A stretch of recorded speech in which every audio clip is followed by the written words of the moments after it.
안녕하십니까. 쇼킹 부동산입니다. 오늘은 이어건 금융위원장 기자간담회 한번 소식 전해드려 볼게요. 자, 2월 가계부채 대책 관련 힌트가 언급이 됐었습니다.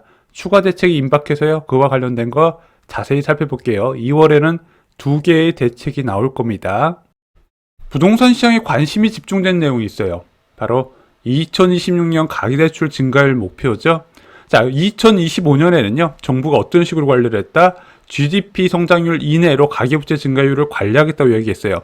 자, 명목 GDP 성장률이 3.8% 이내였는데 실제 2025년 가계대출 증가율은 1.8%에 그쳤습니다. 그래서 32.7조 원 증가했다고 그래요. 2024년에 46.2조 원 증가했으니까 그거보다 오히려 13조 이상 감소한 거예요. 이어건 금융위원장이 제시한 올해 가계부채 증가율 목표는 1.8% 이내였습니다.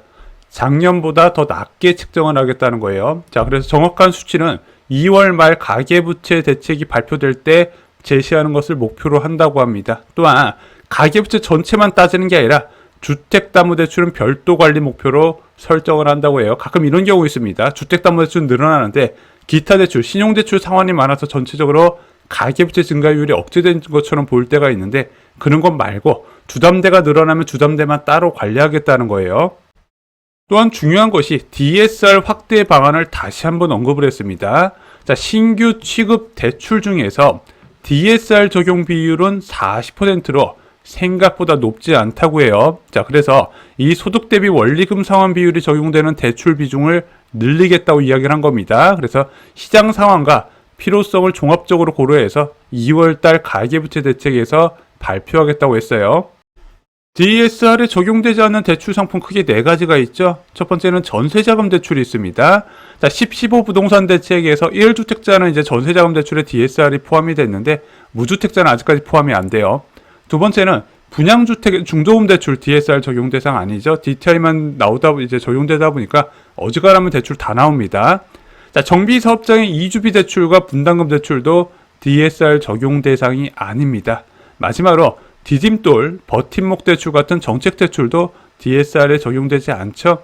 자, 이런 대출들이 다 안 되다 보니까 야, 전체 가계 대출의 40%는 DSR이 안 되네. 이거 문제 있지 않냐? 좀 이렇게 보는 것 같아요.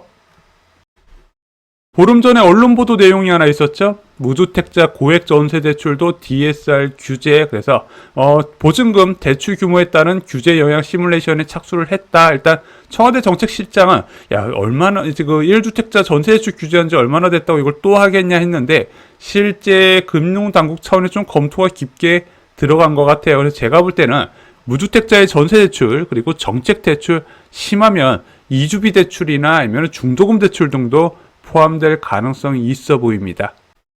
요즘 서울시하고 국토부가 좀 날을 세우는 게 이거 있죠. 바로 이주비 없는데 어떻게 비우나 서울 5.6만호 공급 중단 위기 LTV 70%가 해법.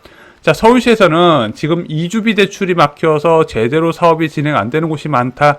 빨리 이것을 풀어주라는 입장이죠. 그래서 요것 때문에 야 5만호가 공급이 중단될 것 같아. 그래서 금융당국에 요구를 했더니 이어건 금융위원장 발언은 이랬습니다. 이주비 한도는 약 6억 원으로 기억하며 실제 전세 취득 시 전세 대출을 규제 않아서 두 대출 합해도 과도한 부담은 아니라고 본다. 물론 실제 애로사항이 제기되면 적극적으로 협의하겠다고 이야기를 했습니다. 이어건 금융위원장의 생각은 이래요. 자, 이주비 대출 6억까지 나오잖아. 그리고 분양권이든 이제 입주권이든 전세 대출 시에 주택수에 포함이 안 되거든요. 그래서 주택수에 포함이 안 되니까 무주택자 전세 대출 한도로 잡혀서 5억까지 가능하다는 거예요. 야, 그러면 어지간한 전세집 다 구할 수 있는데 이게 부족하냐 이거죠. 하지만 현장에서 문제가 되는 경우는 이겁니다. 이제 대출이 적어서 다른 집을 구하기 적다는 게 아니라 자, 다주택자가 이주비 대출을 못 받아서 그래요. 지금 2주택 이상자가 대출이 불가능하지 않습니까? 그리고 1주택자는 기존 주택 처분 조건으로만 가능해요. 근데 이게 재개발이라는 게 아시다시피 이게 좀 다주택자들이 많이 들어간 시장이란 말입니다. 무주택자가 재개발에 들어가서 이제 실제 아파트 대역의 실거주 목적으로 기다리지는 않지 않습니까? 보통 다주택자가 들어가는데 2주택 이상자나 또는 1주택 플러스 1 플러스 1 이제 매물을 갖고 있는 사람들이 있어요. 이러면 3주택자로 분류돼서 2주비 대출이 안 되다 보니까 2주비 대출이 안 되면 좀 사업이 좀 진행이 안 되는 측면이 있거든요. 왜 그러냐? 그 기존에 있던 세입자를 내보내야 돼요. 이 세입자 내보내는 자금 확보가 안 되기 때문에 사업에 지연이 있다. 좀 이런 얘기고, 금융당국에서는 야, 이 사람도 다주택자다. 다주택자니까 대출 안 해주는 게 맞다. 만약에 네가 이주비 대출 못 받으면은 그 조합원 매물을 팔아야지, 좀 이렇게 나오는 것 같아요. 그래서 이와 관련된 건 좀 금융당국에서 좀 더 협의를 해볼 것 같습니다. 2월 공급 대책에 정비사업 규제 완화 등이 추가될 가능성이 있어 보여집니다. 자, 그래서 지금 국토부 1차관도 이르면 2월 중에 추가 부지 확보하고 발표한다고 했는데, 이번에 언론 인터뷰를 보니까 정비사업 관련 규제는 이때 한번 논의가 되지 않을까 생각이 듭니다. 그래서 재개발 투자자에 대한 인식을 어떻게 바꿀 것인지, 자, 일시적으로 그 사람들이 다주택자가 많이 되어 있지만 이 사람들한테 혜택이 줘야 워낙에 공급 정책이 가능하기 때문에 이것을 약간 좀 길을 열어줄지, 아니면은 지금 김민석 총리처럼 부동산 정책이 일괄적으로 갈 것이다, 수요 억제책 앞으로도 구사 가능하다, 다주택자는 투기꾼이기 때문에 사업에 지장이 있더라도 좀 옥죄일 것이다, 좀 이렇게 판단할지 좀 봐야 되거든요. 지금 좀 예상하기 어려워요. 불과 지난달까지만 해도 정비사업장 규제가 대거 풀릴 것으로 봤는데, 지금 대통령 청와대부터 시작해가지고 굉장히 좀 엄격하게 좀 시장을 바라보고 있더라. 그래서 약간 좀 강경하게 나서는 분위기에서 이게 될 것인가 좀 싶은 생각도 분명히 들어요. 추가로 이번에 129 부동산 대책에서 발표됐던 거, 분양과 임대를 어떤 비율로 할 것인가는 3월에 주거복지 방안이 발표될 때 포함이 된다고 합니다. 그래서 김희탁 국토교통부 제1차관은 이렇게 발표했어요. 미국 뉴욕시의 저렴한 주택 프로그램인 어포더블 하우징을 사례를 들며 주거 사다리 복원 차원에서 적립 분할 납부 분양 방식 등을 검토하고 있다. 그래서 빠르면 3월에 주거복지 방안을 통해 공공분양, 임대와 부담 가능한 가격 등에 대해서 종합적으로 발표하려고 한다. 그래서 청년과 신혼부부를 대상으로 아마 지분적립형 분양이 도입되지 않을까. 그래서 임대와 지분적립형 투트랙으로 나올 가능성이 있어 보입니다. 주택연금 제도 개선도 금융당국은 이제 추진을 한다고 합니다. 60세 이상 가구 자산의 77.6%가 부동산에 편중된 굉장히 이례적인 상황인데, 그럼에도 불구하고 주택연금 가입률이 2%밖에 안 된대요. 그래서 수령금을 올리고 지방 초저가 주택 보유자를 우대하는 정책, 그리고 귀농 귀촌 시 실거주 의무 예외 적용 등을 꺼낸다고 합니다. 왜냐면 이게 주택연금에 가입되면 이걸 새로 놓는 게 안 되거든요.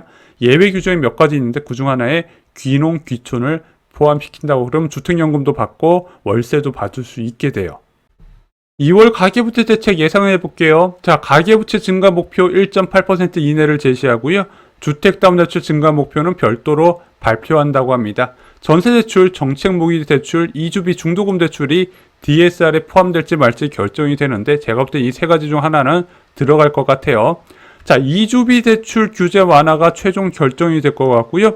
주택연금 개선 방안도 발표될 것으로 보여집니다. 그래서 2월 중에 추가 공급 대책과 더불어서 가계부채 대책 발표가 예상이 돼 있는데, 2월 중에 만약에 정비사업 규제 완화 방안이 포함이 안 돼 있으면 앞으로도 포함 안 될 가능성이 있어 보여요. 여기까지 전해드립니다. 구독자 여러분들의 인생에 도움이 될 컨텐츠로 함께 하겠습니다. 영상이 마음에 드셨다면 구독과 좋아요 부탁드립니다. 감사합니다.